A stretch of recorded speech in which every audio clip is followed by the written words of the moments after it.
40-minute presentation I'm going to give you than anything else. And then I'm a resource for you. That's why I put my cell number up there, my email. I will answer questions. I still have people who email me and call me from previous presentations I've done with Mr. Thompson, because you guys just have to reach out, okay? You have to reach out. So let's plow through this here. State support, school funding. School funding is funded from the state level and the local level. That's where all the money comes from. There are federal grants that play in, but really most of your money is coming from the state level, and you have local taxes. This is a change as of about 4 or 5 years ago, where we had all of our money coming from local. If you needed more money to hire teachers, you needed money for facilities, you just raised your levies, meaning that you taxed people more and you got what you needed. State came in because the Republican Party, just because I said I'm a Tony Bennett guy doesn't mean I'm a hardcore Republican, so I float all over the place. But they came in and they said, you know what, we're going to get a stranglehold on schools because we think there's waste and excess. And so they took over the funding at the state level. And so the general fund, our biggest fund, through the basic grant, is now at the state level. So you cannot alter the basic grant. Tuition support, categorical grants, these are just some examples of things in the past and currently that have been a part of funding, restoration grants, small school grants, things like that. Property taxes used to be, you know, I felt for Mitch Daniels in a way, because when Mitch Daniels put in the property tax caps, which everybody loves, which and he'll tell you I was saying this is the dumbest thing we could ever do, because when you put it, then you put it in the Constitution, you can't get away from it. 1% is really cool on your home, 2% for small business and split property, 3% for business, that's awesome. Except when you go into a recession and your sales tax doesn't make up and compensate. So what we ended up with was, we ended up with property taxes getting cut from sometimes 3, 4, 5, 6% down to 1%, and there was a gap. Don't worry, the sales tax will fill that gap. Sales tax didn't fill that gap, so schools were getting shorted. And it was a really, really, really difficult, because everybody was used to spending whatever they wanted. In Greater Clark County Schools, where I was chief financial officer, they had a $27 million operating surplus. And in 4 years, they melted it down to $1.8 million. That tells you the fiscal irresponsibility of schools.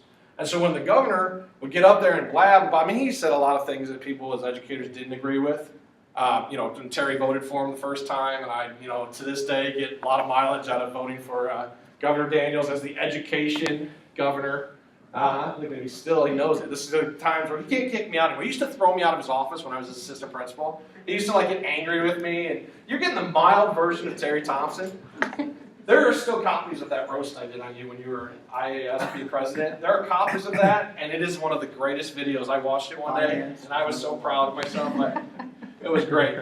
Well, what you get is you get a problem because fiscal irresponsibility happens in schools. I just worked from Greater Clark County Schools where I was. We were paying custodians 140% of market value. Why? Because they're good people in our community. Because they're our citizens. Because they're people that need us to provide them jobs. Well, 42% of them didn't even live in the district, okay? The other ones had been sitting there, and you know the expectation for work and cleaning, it's all a cultural shift and a change. People don't like that. That's somebody's mother. That's somebody's uncle. But 142% of market value is 142% of market value. We had a $3 million budget crunch that we had to get through last year. Eliminating custodial excess would have saved us $1.9 million off the top. But the school board said no, because they're the final decision maker. They're the final decision maker. And that's what some of the problem with finance is you get all these taxes and you get all these monies, but you may have people that don't have any clue what that means. So you've got to trust in your personnel. So the first person as an administrator, tip number one, that you get to know is your chief financial officer, budget specialist, business manager, however your corporation titles it. Some hats are worn by the superintendent in that case. Some people are big enough that they have a specialized person. Get to know that person. When I became an assistant principal, I got to know our business guy. When I became a dean, I got to know our business guy. And then when I got my principal, I sure as heck sat down with that individual and said, can you give me an hour? And just give this to me. When I was a chief financial officer, I knew the principals struggled with this. So we did an actual budgeting seminar for him. It was 3 hours long, gave him a big binder, explained everything to him because I knew that principals weren't ready. So special taxes, license excise, that's your license plates, commercial vehicles, gadgets, a local operation tax. These amount for less than a couple percent of your overall budget, so very small. Other revenue that comes in, adult ed, you get reimbursed for I-step remediation, summer school, which the state will always tell you 100% reimbursement. But then they come in about 65%, 67%, 80%, you know, this one's, oh, we're not gonna fund that anymore. You know, and they tell you they are, so you build the classes, you have the work done, and then, oh wait, that has to come out of your local budget. The state is not a friend of public ed right now, okay? And if people think Tony Bennett's gone, it's gonna change, Mike Pence is here, okay? The legislative group is the same.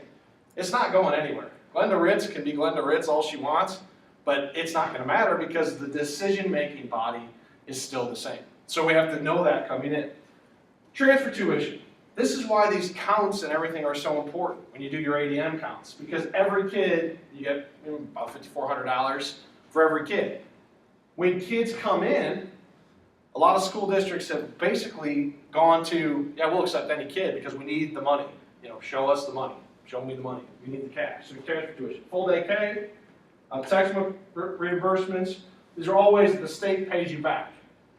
And interest on investments is capped. We unfortunately, with our $27 million cash balance before I got there, that was, like I said, melted down into the, you know, the ones and twos. We reinvested the money.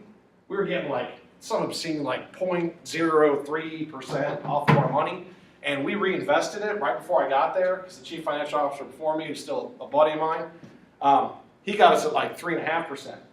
Oh wait, you're bad now. You've made too much money off your money. So they taxed us, and the IRS came in and made us pay a penalty on that. So schools have caps on the money you can make. So it's a wicked, I mean, it's like they flog you everywhere you can go.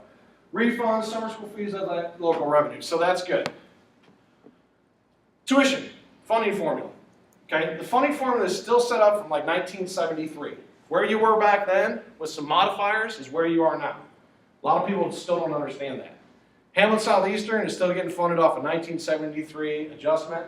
And that's why they sued the state 2 years ago, because they're like, look, we've expanded a school a year for the last 10 years, but we're stuck getting funded at a 1973, 1974 rate. Per ADM, per student.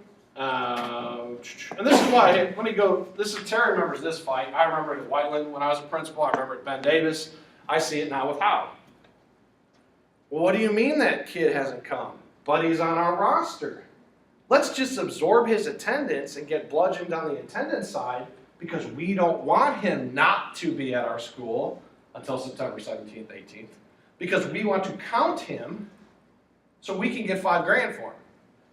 So you're going to fight that when you're in charge of, as an assistant principal, attendance. You're going to pull your hair. I don't have any hair because I used to be in charge of attendance. So you're going on that path. That's good. You know, you're going to have this thing where they're going to be like, well, what do you mean? These 18 students, they're truant, they're absent, they've showed up one day. Oh no, carry them. Carry them for 6 weeks, 7 weeks. Rack up 35 or 40 days of absence against your attendance rate so we can get the money. And the superintendents are all gonna be the same. Not a single one's gonna go, yeah, get rid of that kid because, you know, because the chief financial officer or business manager is saying, oh no, absorb that. And then send them a truancy letter, expel them, get rid of them afterwards, because you got to have the money, because all the dollars count.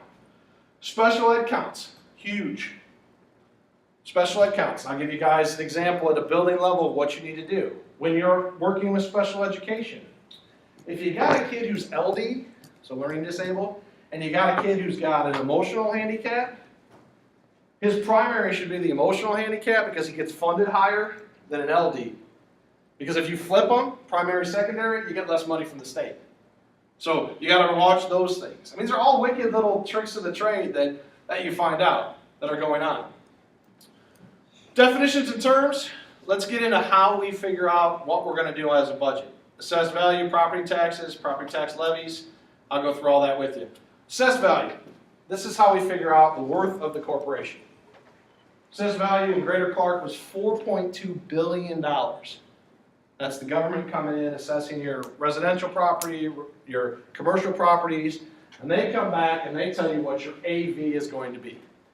So your community, wherever that is, you'll have a specific AV. Here's the problem. As the assessed value in your corporation goes up, you get more tax money. When it goes down, you get less. So what happens? When it goes down, you raise taxes. Okay? So people are irritated, like, why did my taxes go up? Well, the state came in a few years ago and reassessed everybody's properties. Some of you might own a home that was $79,000 that went down to $49,000 or $229,000, and all of a sudden, out of nowhere, your property is worth $50,000 less. Amazing. They wrecked AV across the state. Why? Because it was a push to pay less taxes. Your property didn't change. If you lived on Meridian Kessler, now I'm a real estate agent part-time, so I can tell you, there are certain places where AV dropped, nothing different from 6 months before then, 6 months after that, but they pounded AV. The community doesn't understand that when AV goes down, tax rates go up. Because if you have an operating budget, our general fund budget was $74 million. You had $74 million, you still needed $74 million. So you had to make cuts, things like that. If you had $8 million in your capital projects fund to operate your schools, make maintenance repairs, add on, you still had to generate tax revenue to get to that $8.5, $9 million. So when AV goes down, taxes go up. So the state hammered everybody that way. Here's how you figure out a property tax rate. People are going to say, well, what do you mean? What's our tax rate? You get a levy, which is the yield, what you're going to get. You divide out by the AV, divided by 100, gives you your tax rate. I can tell you tax rates for every fund in Greater Clark when I was chief financial officer, because I sat around and played with the numbers all day. And it's out of $100 assessed value, which is confusing to people. Because I went from the principalship to chief financial officer, a lot of people said there's no way this guy can get this done. I mean, I got a doctorate, I got an EDS, I didn't have some of that stuff when I started as chief financial officer. So I really had to dummy it down to the most basic format. So people would get a kick out of my budget presentations at the board meetings, because they're like, well, that's the first time in 10 years I've ever understood anything about budget. I didn't know any better. This is it. This is how we get tax rates. This is how we get how we're going to charge the community. So when anybody who's running for an education office starts talking to people about, well, I'll make sure your taxes are low. We won't build new schools. They're nuts, because they don't have the control over this sort of thing. Because nobody's going to come in and say, you know what, we're going to get rid of 64 teachers this year. We're going to get rid of 32 teachers this year. Or my district's very small, we're going to get rid of 10 teachers this year. Nobody does that. You know why? Because it's somebody's sister, it's somebody's brother, somebody's grandparent. And it irritates people because now they don't have a job, but that's a good person. They're good people. Yes, there are good people. A lot of good people in education. But tough decisions for kids, piping dollars into classrooms, comes from this kind of stuff. Budget development, this is just something that, for you to read over. You start out, you have to advertise your budget to the community. So you guys should take a look here next year. The budget cycle will start in the spring. They'll start talking about it. They should have some work sessions in the summer. You guys need to go to a budget hearing. And it's usually right before a school board meeting. Just watch it. It'll be in the newspaper twice. You advertise it. It's got to be adopted before November 1st.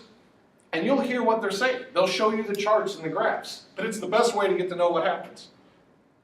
Any questions over state funding? Any questions over the big picture of how we get our money? The state controls general fund. I'm going to go into that deeper. And then I'm going to get building specific. Yes? I know there's a date in the fall, the September date. But then is there another date in January that counts for part of the money, and how does that work? The state used to have one ADM date, and they counted it, and then they moved to multi-ADM dates. Because what you're happening was people were abusing the system by what I was talking about. Now you got to figure out if you're going to have the kid again in January, February, because they're splitting the ADM counts. So it's nice, because now there's it's real time. We all had corporations. We knew when I was in Marion County that they were saying they had 600 more students than they did, even though STN numbers would show we had them, or they just disappeared, they just stayed at home. Now you have to account for that. And they put in the special ed in the middle in December, so you have a true special ed count. So you can't fudge the numbers as much as you used to. What the superintendents bank on is we're going to pick up more kids come January because it's the start of a new semester, so we'll just hold them over. and do the same type of thing we did with the September count. So, good question. Other questions right now, big picture. All right, let's move on. This is exciting stuff. Indiana uses fund accounting. Fund accounting creates what I call vaults. Okay? Every fund is its own vault. And within every vault are safes.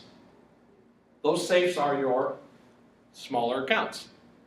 You can move money from safe to safe within your vault, but you can't move money from vault to vault. There are 6 vaults in Indiana. So when you get that door closes, all the money in capital projects is here. All the money in general fund is here. All the money in transportation is here. These doors shut. You can move them around within, but you can't move them from one to another.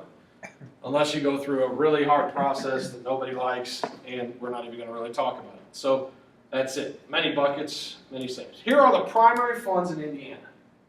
General fund, teacher salary, the biggest part of it. Teacher salaries, teacher benefits, about 80, really should be about 80% of your general fund is into this, should be for salaries and benefits. A lot of school corporations, if you go ask your business guy, in the high 80s, in the 90s, some are 95%. And so there's nothing, you can't do anything special through your general fund. Debt service, when anybody in a school corporation where you've done like an HVAC project where they come in and they redo like the heating and cooling for a building, okay, unless you had cash sitting around, which nobody does anymore, you have to bond out to get money in. And it goes on your debt service calendar. There's a cap for debt service. You can't exceed the debt ratio on your school system. And so there's a debt service account. Retirement severance.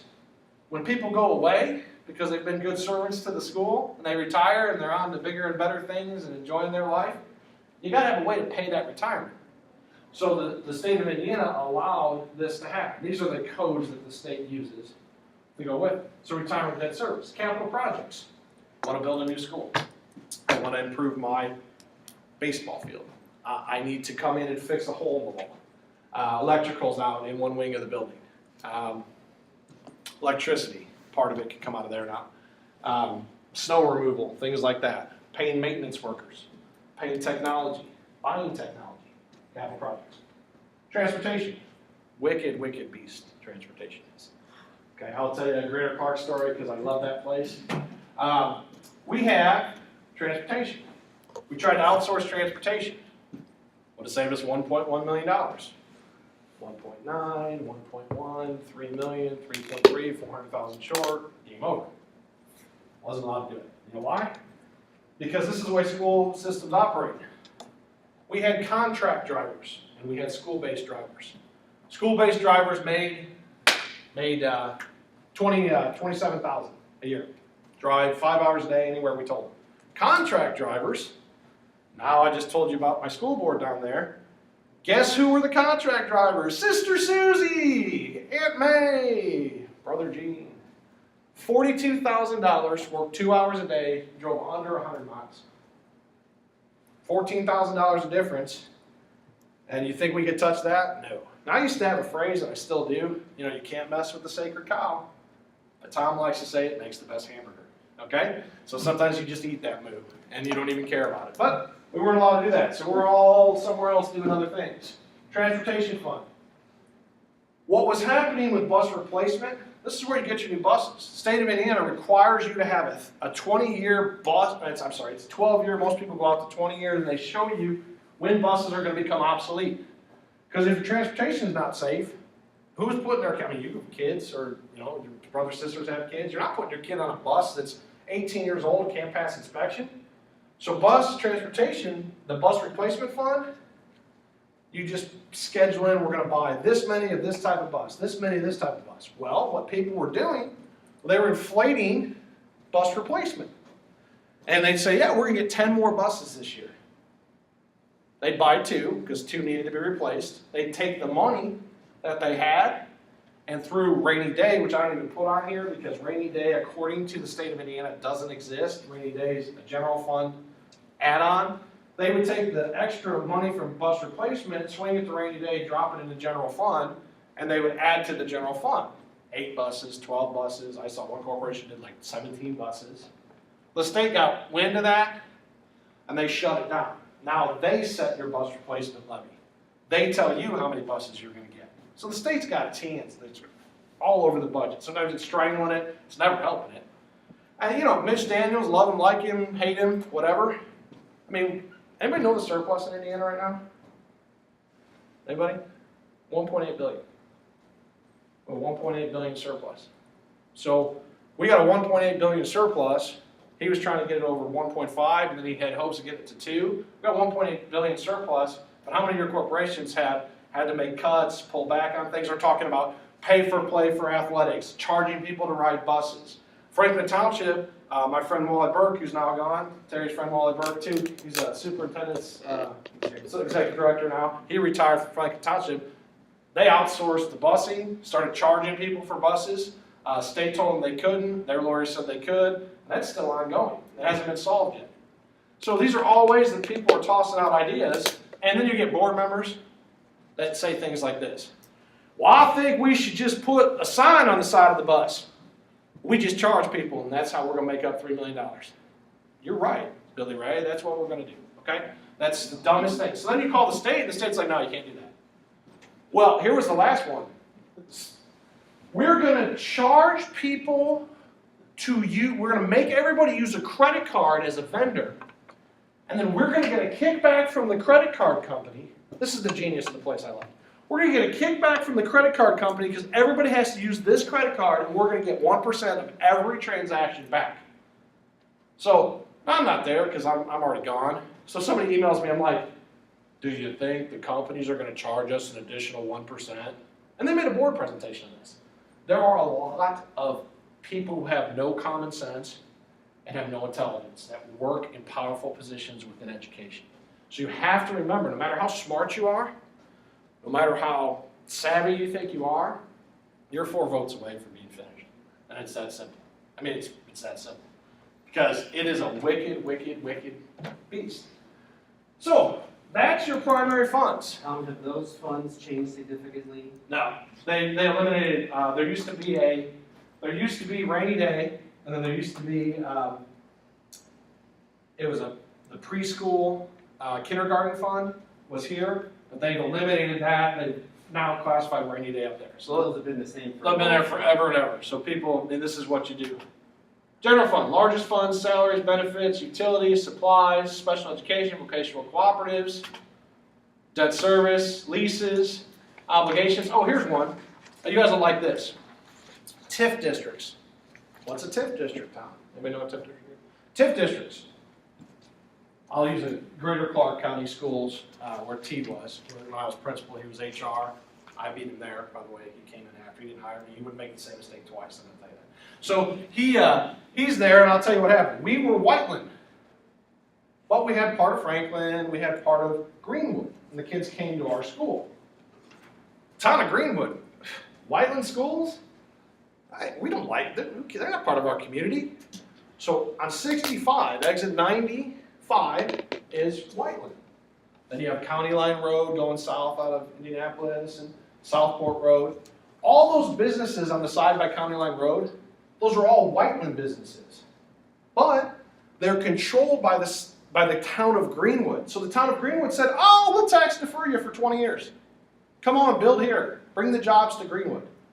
But when you create a TIF district, the TIF district allows them to not pay taxes for 20 years on infrastructure and on their buildings. And so the local entities have that ability. So this is where the whole Republican model, right or wrong, they're trying to get away from local control, where governmental entities can just say, build all these warehouses, all these corporate offices, but you don't have to pay us for 20 years. So we had millions of dollars. When I was in, now let me switch over to, I was in Clark Pleasant Community Schools, let me switch back to Greater Clark, down south. We had $600 million in tax revenue that was deferred for TIF districts in Greater Clark County Schools. $600 million. But what happens is you get one entity over here doing it, then you get a county council over here, then you get a city council over here, then you get and everybody's doing it, but they're not putting the numbers together to go, $600 million of taxable property is not being taxed for the kids to get Again, if we're jacking up administrative salaries and putting together awesome benefit packages for teachers and raising teacher salaries, 30% what they should be, that's bad. But if kids can't get an instructional assistant because we don't have the money, kids don't have the technology in class to be competitive with not just local, but the world view, that's bad. These TIF districts really, in debt service, they really hammered the general fund and debt service. So TIF districts are wicked. Go ask your guy in your district. How many TIF districts do we have here? Somebody was talking about that. See if he knows. A lot of business managers don't even pay attention to it. Retirement sample. If you're in charge of the world for a month, is there a solution to that or not? Yeah, there's a solution. The problem is that you can't keep it consistent because the next group that gets in power that thinks the other way swings it back. I believe we should encourage business, but I also believe that the TIF entities, and there's some rules that they can give the schools some money, but you got to go petition to them, and all they have to say is no. Most of them say no. There has to be an acknowledgement that you can defer this much, but this much still has to be. I'll give you a Wayne Township example from when I was in Wayne Township. The airport, all tax-free, the old airport. All that acreage in Wayne Township, they didn't get a dime from it. So they went in and negotiated, and finally the state was like, yeah, we're going to give you, I don't remember how many millions and millions of dollars it was, but they went years not getting a single dollar. So you talk about like the expansion of business, that's good, but at the cost of what? And there's always, I'll tell you an Evansville story. Evansville has a problem because Kentucky, the great state of Kentucky, my wife's from Kentucky, the great state of Kentucky, they have a completely different taxing structure for businesses than Indiana. So what you get is, you'll get all these people that live in Evansville, but go across the river to work at the different factories and plants because they will go seriously across the river. And I'm going to build over here because I'm not getting taxed this extra tax, this extra tax. Because if I'm over in Indiana, my Subaru plant, I'm screwed because I got to pay more. I'm not doing that. Bottom line, capitalism. I'll talk about capitalism. We can do that sometime. Capitalism's good, but the state serves capitalism. Capitalism does not serve the state. Anybody who thinks differently can argue with me all day long, but government entity serves capitalism. Big business runs everything, and you cannot convince me otherwise. Taking your factory over to Mexico, taking your factory out of the country, taking your factory across the state lines when all your workers are here, that's capitalism. That's bottom line, dollars, profit margins. It's not enough, it's not enough, it's not enough. 302 for gas, the day of the election, 352 the next day, same station, okay? Highest record profits in history for oil companies. This is all business mentality. Capitalism just dominates the state. The state serves capitalism. So those are things that you have to work into. Retirement severance, I told you what that was. Capital projects, mobile and fixed equipment, emergency allocation, capital projects, software, printers. Here's one. I'm just giving you an example when you're a building leader. You can irritate the living heck out of people, or you can do the right thing and irritate the living heck out of people, or you can just be a nice guy or gal and just let them do what they want. How many of you have desktop printing in your building right now? Where you click and there's a printer next to your desk? Okay. When you print to your little printer, it's 12 cents a copy. So every time you hit print for, and there's a good thing, I gotta get a progress report for a kid. I have to print out this lesson, worksheet for a kid. I have 12 cents. If we inconvenience teachers, which I did in every building in Greater Clark, I did when I was a principal, and we pull those desktop units off, your copier, your Canon, Icon, Ricoh copier is 0.003. It's 3 mils a click. 12 cents, 3 mils. In Greater Clark, we saved with 26 facilities, still allowing office computers, still have 400 desktop units. We eliminated 550 desktop units. We saved $82,000 in 1 year. So think about, we're doing budget, $82,000. Average teacher salary, if it's $35,000 plus $15,000 benefit package, it's $50,000. You just bought yourself an IA and a teacher by making teachers walk down the hall, which is not popular. They hate it. I hate it. I can't just click and run off 72 copies. Well, 72 copies times 12 cents plus the toner that goes bad. I mean, these are all the ways that real quality business people need to think. And you as a building leader need to get on board with, hey, I got a computer in every classroom with one of these. My copier will scan and send my lesson right to me, instead of making 100 copies every day of a worksheet. So these are all things that you need to drive, because this makes you popular with your superintendent. Makes you popular with people who are saying, hey guys, because we saved this money within my vault, I was able to move to another safe, which you're going to see. I was able to put money towards something else for kids. Moving on.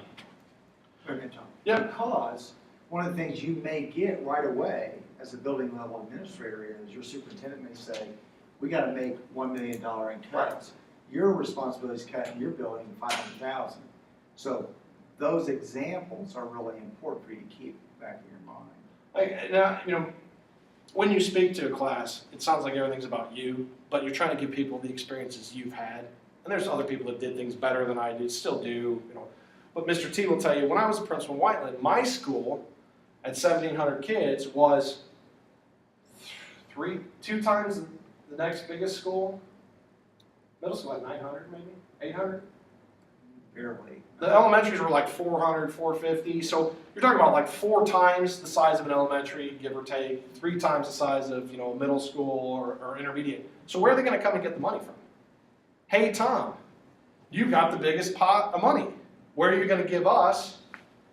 And, you know, when your business guy knows you want to be involved with this, he'll come to you and say, hey, we got to cut $500,000. What can you do for me? And you want that. You don't want, we just cut $500,000 out of your budget. You want to be involved from day one so that you're saying, yeah, we'll cut supplies here. You know, you're talking about what I'm going to give up, you know, a teacher that's retiring because I don't want to have them to come in. Because most business guys, well, we'll take this from athletics, we'll take this from, you know, instructional materials, and then you owe us 4 staff. Well, who's overstaffed right now? Any guys overstaffed right now? Like you're like, yeah, we got it going on, man. I got teachers sitting around, walking around doing hall duty, you know, they teach 3 classes. Nobody's got that. So you got to get out in front of the curve, and you got to make sure that you are driving this crap. Transportation, eliminating, you know, ridiculous things in transportation. A lot of places are going, they don't do field trips anymore, or people have to pay an add-on for field trips. How much was, just for an example that they can all relate to, you're talking about copies. How much did you spend a year at Greater Clark for paper supply? Paper supply, no, I don't know, because I know that we set the budget. I mean, I know that the click cost was going down by $82,000 off the top, plus anything else we did. But when you look at paper, see, when I was at Whiteland, we went to that, you know, put your quiz up on the overhead. Not everybody needs to fill out a piece of paper. You know, put your assessment up here. And we had our English department. Anybody English teacher? Oh, yes! You guys love the classics. You love those things. Your canon of literature is off the charts important to you, and I get that. Except the fact that a lot of people don't like, you know, a lot of kids don't identify with that. So you got to find a medium to get to. I'm sure all of you are doing that because you're progressive people trying to take the next step. Just a hint, we created a graphics novels class. We taught all of senior English through graphics novels, and we had 2 classes. Initially when we started, I just talked to Jeff Clausen the other day, and Jeff said that they have 4 classes now and they have a 2-class waiting list because the medium that we were teaching, we were still teaching Shakespeare and things like that, was there. English teachers were making 200,000 copies a month. 200,000. There were 11 of them. 200,000 copies a month.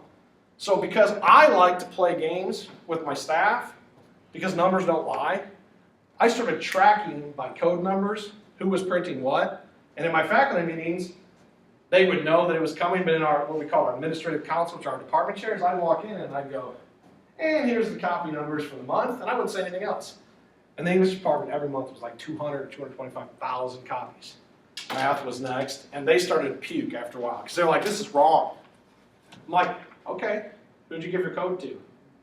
So the next month they're like, and then the next month they're like, and I'm like, hey, that's 600,000 copies, guys. Rock that out. We got 1,700 kids.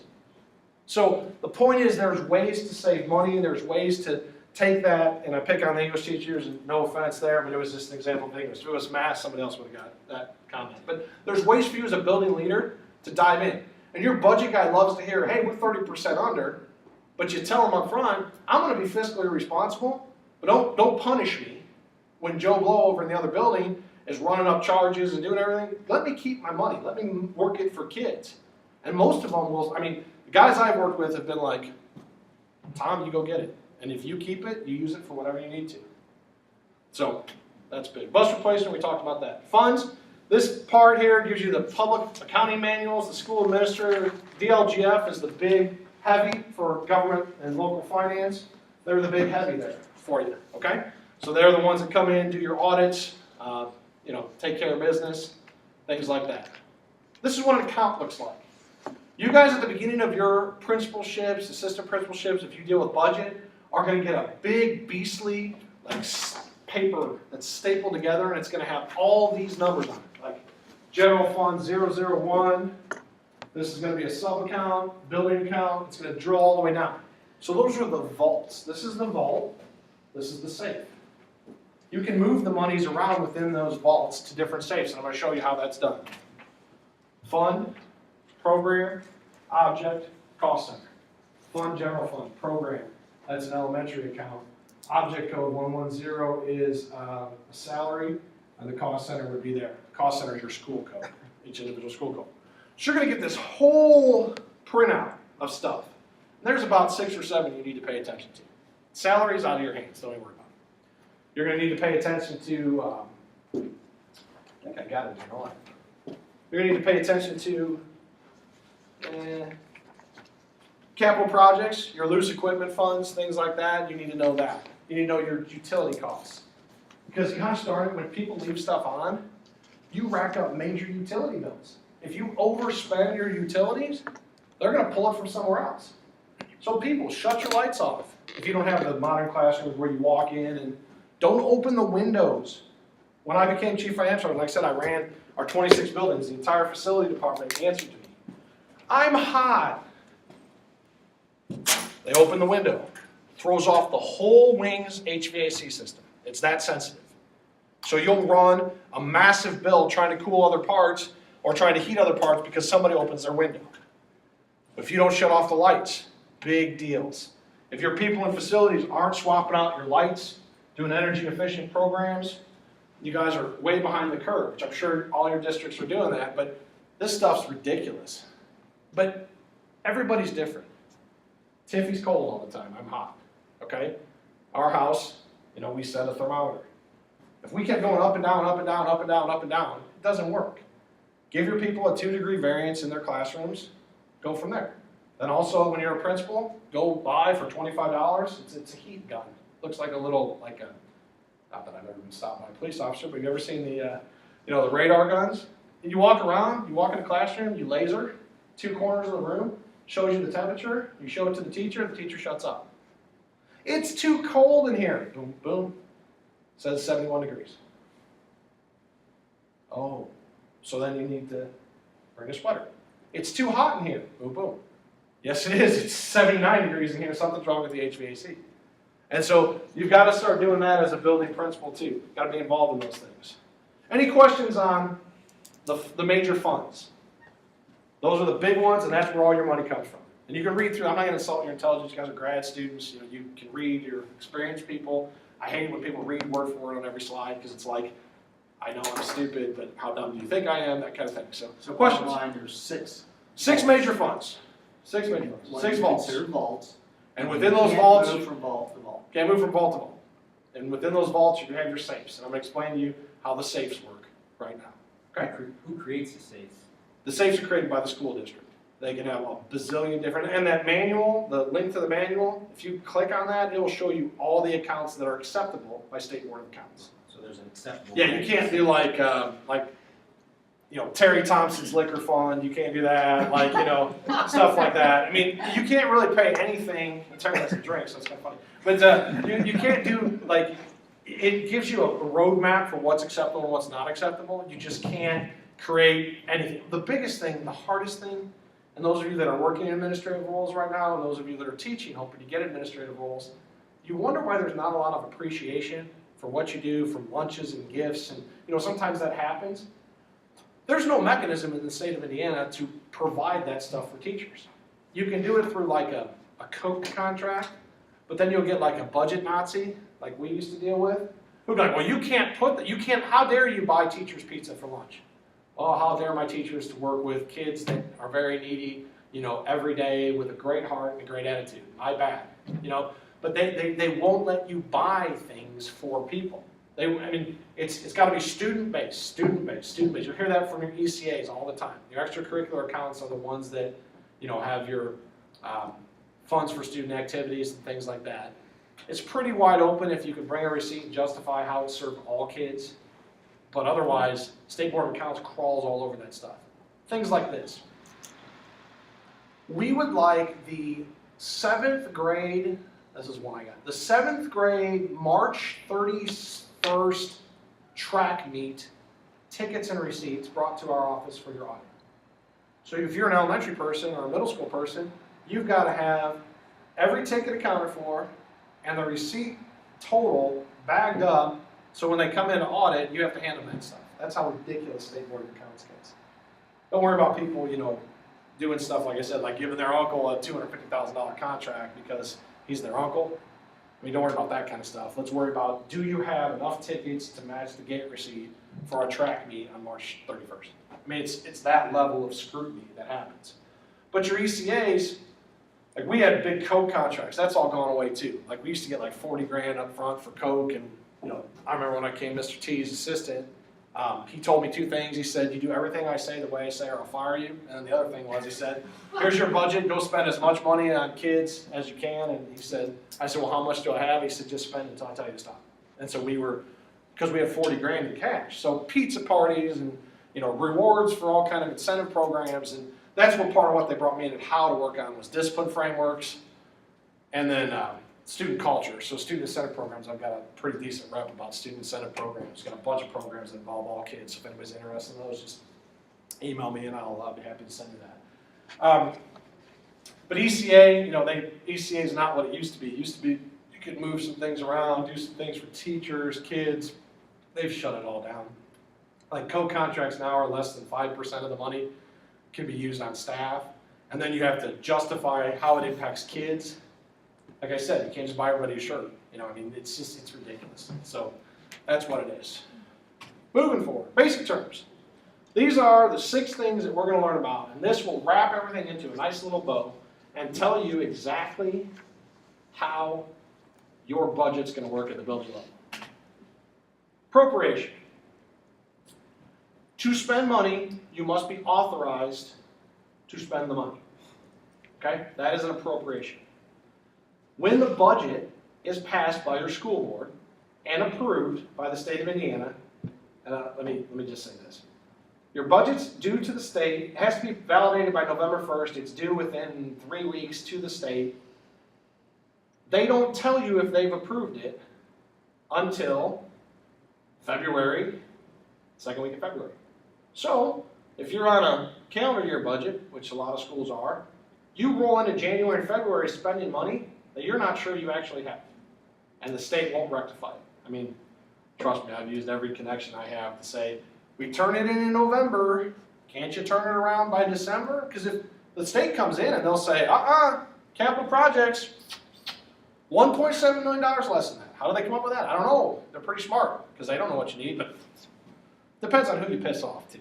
I don't want to be crass, but if you're irritated somebody at the DLGF and the state level, they will kill you. Like when J.T. Koopman, our former superintendent at Clark County School, or at Clark Pleasant Community School Corporation, when J.T.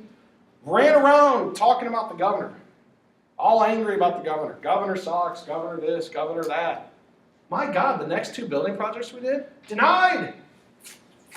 Won a referendum. Back when you did referendums, won a referendum. No, yeah, we won a referendum. 3-1. Community voted 3-1 for the project. DLGF? Go back and talk to them again.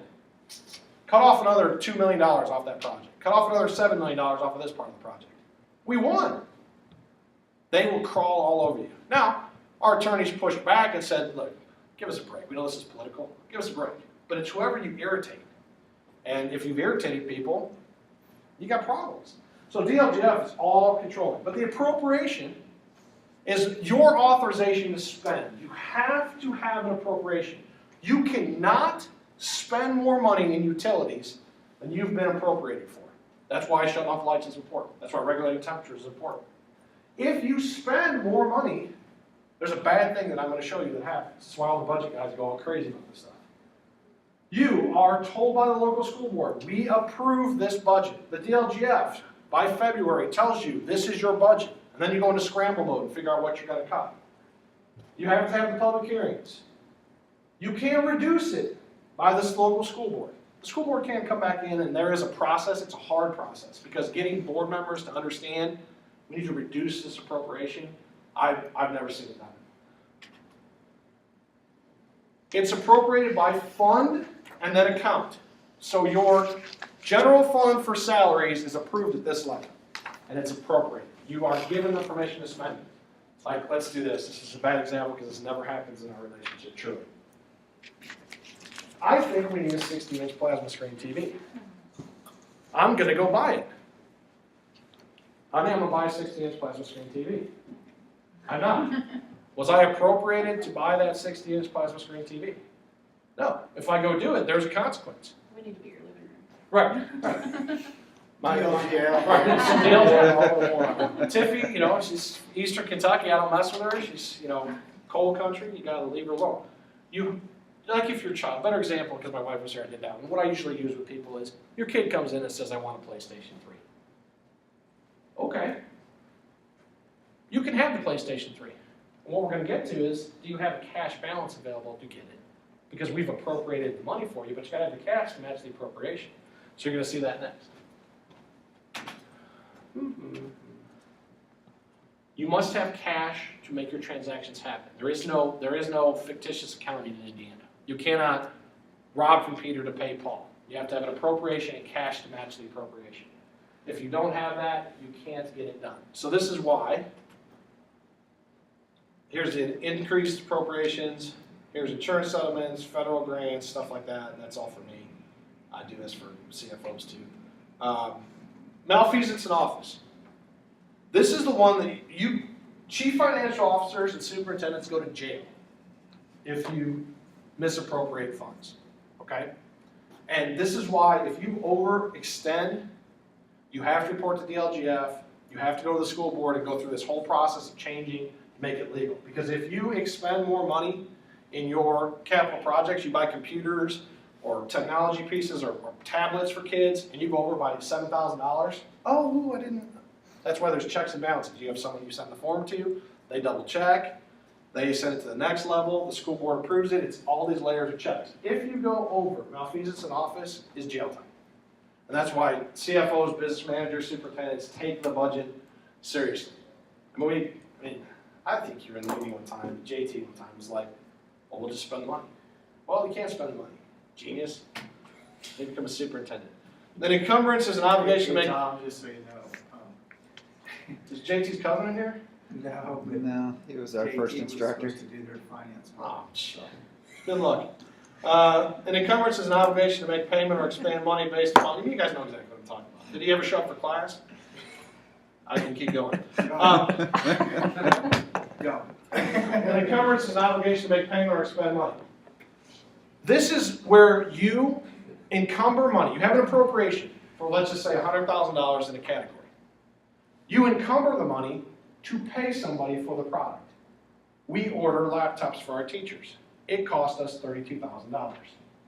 We now write our purchase order, and what happens is that money goes from appropriated to encumbered, meaning we've set it aside, so now we have the money to match the bill, and then it's approved.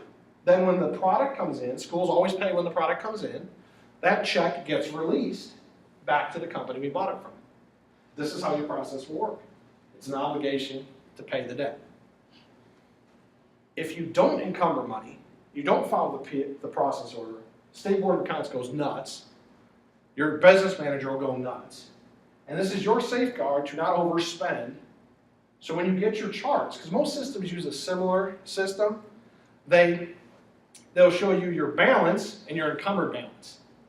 Oh yeah, we had $75,000 in that account. Cool, let's just spend money. Oh wait, encumbered balance, we only have 34 left because we've spent $41,000. You're always looking at your income, you're looking at your unencumbered balance, okay? So you're always, that's the money available. So you'll see the charts when they come in. Unencumbered balance. This is what you have to spend. So you have your encumbered balance, your unencumbered balance, which matches your appropriation. Appropriation, unencumbered balance, encumbered balance, those two equal this one. Appropriation, already did that one. Formal budget development, did that one. Cash balance. Sometimes your unencumbered balance is called your cash balance. It kind of gives you an idea that you have cash there.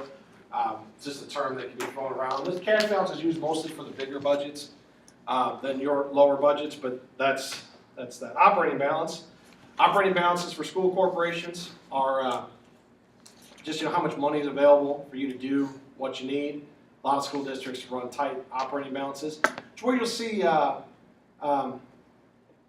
lot of the votes to raise additional funds, like Beech Grove. Paul Kaiser's a good friend of mine down in Beech Grove. Excellent superintendent, excellent educator, great person. He, they just won their. I said it wasn't. We didn't win a referendum. We won a remonstrance. Yes.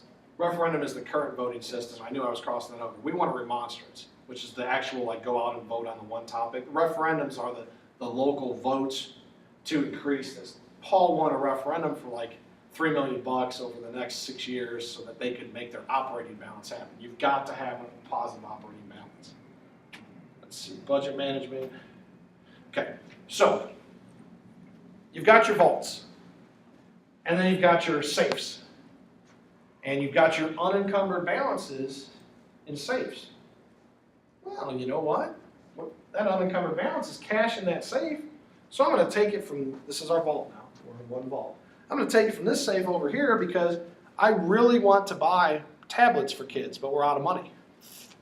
I'm going to take it over here and put it in the proper safe, shut the door, and I've just transferred money from here to here, no problem. But I can't go. And that's CPF, because CPF is tangible items. I can't go to retirement as a CFO, or I can't go to retirement and say, oh, we've got $1 million over there. Let's just take it and put over here. Can't do that. That's not allowed. So the whole concept of this is get to know your business manager, CFO, superintendent if they do it. Understand where your money is at the beginning of the year. Be fiscally on top of things that you guys are going to want to control, like copy costs, utilities, staffing, okay? Project out. Any central office employee listening to a building level guy or gal wants to hear you have a concept of what's going on and a plan, okay? They want you to drive that for them. And trust me, if you don't, every year, the evil HR director would come in and he would hammer every building in our district. You're giving me this teacher, give me that teacher. And people would start to complain. Well, why isn't Tom getting brutalized? Terry favors Tom. They work together. Tom's Terry's buddy. No, Terry would say, and correct me if I'm wrong, sir, the guy gave me a plan in January. It highlighted 2 years of development. He makes a rational explanation as to how you give from here to get to there. We're not touching him because I got it from him. The rest of you sit back and wait for it to happen to you. It's the classic educator syndrome. Woe is us, look what they're doing to us. Ow. Drive what we're doing. Be the professional in charge, push forward, set the tone, set the pathway. That's what educators do poorly. You guys are go-getters because you're in administrative classes. Unless you just hate teaching, then I'll tell you right now, get up right now, pack your stuff, leave, because you'll hate administration 10 times more. Okay? And so the main thing is drive what's going on with student instruction. Teachers should have been setting the tone the last 10, 15 years on what we're doing with instruction, how we're going to assess, how we're going to hold ourselves professionally accountable. The darn state came in because there's a void. I always say this. When there's a lack of information or gaps in information or gaps in leadership, people will fill it. They'll make up their own part of the story. Oh yeah, I'd I'd say JT. You know, JT did that because of this, this, and this. Nothing could be farther from the truth. But they don't know any difference. They fill in whatever fits their spin on it. Or, well, how are we gonna make sure that people are accountable? I'm a big DeFore guy as a building. Professional learning communities are my thing. Okay, we put professional learning communities in play in Whiteland at the high school right when I got there. We started the process, and everybody at Stevenson got it done. Well, when they came in and started doing collaborative, holding people accountable, there's no more powerful accountability than you looking at a fellow English teacher in a meeting and saying, well, geez, my test scores are 30% higher on this common assessment than yours. Why is that? Well, I got the worst kids. Do you have the worst kids 6 semesters in a row? No. You're not following the plan. So if you get people input on building the assessments, you get people input on discussing the assessments, it's hard for people to hide in those meetings. I got to the point as a principal where I got to kick back, relax, and watch my staff go after each other. And then it became this. I'm going to get ripped in this meeting by my colleagues unless I come in and go, man, I saw my numbers. Man, 25% less than Terry, 25% less on this assessment. What did you do to teach this segment of Hamlet? Oh, I used the simulation. It's really cool. This is what we do. Oh, man, can I have that next time? That's the dialogue you're looking for. Because if you're the heavy as the administrator, they don't like it. Oh, Tom's mean, Tom's evil. Yeah, sure I am. But the point is, you got to be accountable for kids learning. Because every time we cut a corner on budget, every time we cut a corner on instruction, every time we let somebody slide, a kid is getting hurt. There is rarely a case where a kid doesn't suffer from something that's going on. So, that's it. Any overriding questions? I think that's the end of it. Any overriding questions? Administrative questions, experiences I've had, people I hate, things like that. Oh, I heard the last guy do books. I like to do books, okay? He was telling me books that were good for him, okay? And everybody, a lot of people have their opinion and value what they value. I would read How Full Is Your Bucket by Rathman. Anybody read that one? Okay, very quick on Rathman. This is a building-wide deal that I did with Rathman. Everybody has an emotional bucket, and there are no neutral interactions. Why are there no neutral interactions? Because you either feel better or worse after you meet somebody. You either today are going to be like, wow, I picked up something, I feel good. Or, that guy, I didn't like him. You go through a drive-through. You don't feel neutral. That person in the window has either made you positive, feel like more positive day, or you're having a worse day. Rathman's concept is that when people make you feel better, they ladle into your bucket. When your bucket overflows, then you are able to do that to others. When people are negative with you, take out their bad day on you, they ladle out of your bucket. The study goes on to show that positive environments create workplaces. Does a study on most, surprisingly, and this is one that he uses, it's about 125 pages. He uses concentration camps in Korea during the war, and how the suicide and death rate of American prisoners in concentration camps in Korea was infinitely larger than in World War I, World War II, Vietnam, because what the Koreans did is they took away all hope. So they basically crushed a man's soul by everything was a negative interaction. There was no camaraderie between people, there was no conversation, it was all negative. And so how it relates to schools is, if you don't have people doing the right things for everybody, that negativity builds and kids lash out, teachers lash out, you lash out. So that. I'm a big Collins guy, so Good to Great with Collins. Right people on the bus in the right seats. That's a good one too, but that one is more of a philosophical. I'm trying to think. There's one other one that I usually tell people about. Can't remember. Drawing a blank. It'll come to me, or I'll email it to you. Questions? Anything? I mean, I've been like just over an hour, so I'll get out of your way here shortly. But anything I can answer? Nothing is sacred to me. No, nothing. Sure. I will send an email, copy you in, so you have their email, so you can send electronically. Yeah, I appreciate you guys getting into administration. I think there's a lot of good to be done, and take things for, as I say, it's my opinion, it's from my experiences, and there's right and wrong. But you guys love kids, but know But loving kids isn't enough sometimes, okay? You gotta be politically savvy when you're doing stuff, and, you know, I